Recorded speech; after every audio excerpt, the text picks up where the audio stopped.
ಮಕ್ಕಳೇ, ನಾವು ಇಂದಿನ ತರಗತಿಯಲ್ಲಿ ಮಂಗಗಳ ಉಪವಾಸದ ಬಗ್ಗೆ ಇಂದಿನ ತರಗತಿಯಲ್ಲಿ ನಾವು ಅಭ್ಯಾಸ ಮಾಡಿದ್ದೇವೆ. ನಾವು ಈಗಿನ ತರಗತಿಯಲ್ಲಿ ನಾವು ವಾಕ್ಯ ರಚನೆ ಬಗ್ಗೆ ನಾವು ನೋಡೋಣ ಮಕ್ಕಳೇ. ಸಂಖ್ಯಾ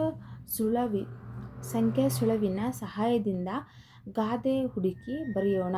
ಇಲ್ಲಿ ಏನು ಮಾಡಿದ್ದಾರೆ, ಈ ಥರ ಒಂದು ಸರ್ಕಲ್ ಕೊಟ್ಬಿಟ್ಟಿದ್ದಾರೆ. ಎರಡು ಕಡೆಯೂ ಎಡ ಮತ್ತು ಬಲಗಡೆಯಲ್ಲಿ ಸರ್ಕಲ್ ಕೊಟ್ಟಿದ್ದಾರೆ.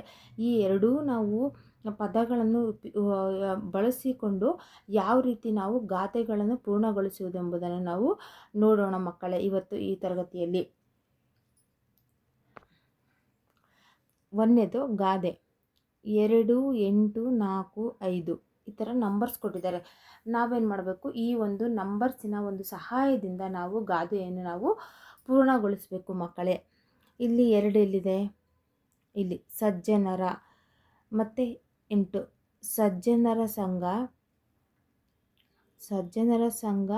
ಹೆಜ್ಜೇನು ಸವಿದಂತೆ ಹೀಗೆ ಸಜ್ಜನರ ಸಂಘ ಹೆಜ್ಜೇನು ಸವಿದಂತೆ ಹೀಗೆ ನಾವು ಗಾದೆಯನ್ನು ಪೂರ್ಣಗೊಳಿಸಬೇಕು ಮಕ್ಕಳೇ. ಸೆಕೆಂಡ್ 9, 3, 1, 7 ಈ ಥರ ಅಂಕಿಗಳನ್ನು ಕೊಟ್ಟಿದ್ದಾರಲ್ಲ, ಈ ಒಂದು ಸಹಾಯದಿಂದ ನಾವು ಗಾದೆಯನ್ನು ಪೂರ್ಣಗೊಳಿಸಬೇಕು. 9 ಎಲ್ಲಿದೆ, ಇಲ್ಲಿ ಉಪ್ಪಿಗಿಂತ ರುಚಿ ಇಲ್ಲ ಮತ್ತು ತಾಯಿಗಿಂತ ಬಂಧು ಇಲ್ಲ. ಹೀಗೆ ನಾವು ನೋಡಬೇಕು, ಗಾದೆಯನ್ನು ಪೂರ್ಣಗೊಳಿಸಬೇಕು. ಥರ್ಡ್ 10, 6, 14 ಈ ಥರ ಕೊಟ್ಟಿದ್ದಾರೆ. 10 ನಂಬರ್ ಎಲ್ಲಿದೆ, ಇಲ್ಲಿ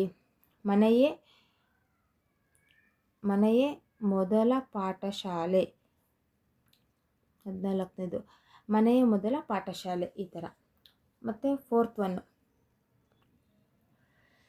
4ನೇದು 12, 16, 3 ಈ ಥರ ಒಂದು ನಂಬರ್ಸನ್ನು ಬಳಸಿಕೊಂಡು ನಾವು ಗಾದೆಯನ್ನು ಪೂರ್ಣಗೊಳಿಸೋಣ. ನೆಕ್ಸ್ಟ್ 12 ಎಲ್ಲಿದೆ, 12 ಆಕಳು ಕಪ್ಪಾದರೆ ಹಾಲು ಕಪ್ಪೆ ಈ ಥರ ಈ ಒಂದು ಅಂಕಿಗಳನ್ನು ಉಪಯೋಗಿಸಿಕೊಂಡು ವಾಕ್ಯಗಳನ್ನು ನಾವು ಆಕಳು ಕಪ್ಪಾದರೆ ಹಾಲು ಕಪ್ಪೆ. ಅದೇ ರೀತಿ ನೆಕ್ಸ್ಟ್ ಗಾದೆ 5, 17, 11 ಅತಿ ಆಸೆ ಗತಿಗೇಡು. ನೆಕ್ಸ್ಟ್ 6th 15, 18 ನಂಬರು 15 ಕಾಯಕವೇ ಕೈಲಾಸ. ಈ ರೀತಿ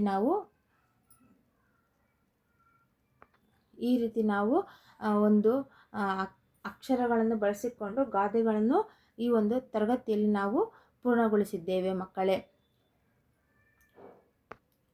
ಈ ಒಂದು ಕ್ಲಾಸ್ ನಿಮಗೆ ಇಷ್ಟವಾದಲ್ಲಿ ಕನ್ನಡ ಫಾರ್ ಲಿಟಲ್ ಸ್ಟಾರ್ಸನ್ನು ಲೈಕ್ ಮಾಡಿ, ಶೇರ್ ಮಾಡಿ, ಮೇಲೆ ಕಾಣುವಂಥ ಬೆಲ್ ಐಕಾನನ್ನು ತಪ್ಪದೇ ಪ್ರೆಸ್ ಮಾಡಿ. ಧನ್ಯವಾದಗಳು.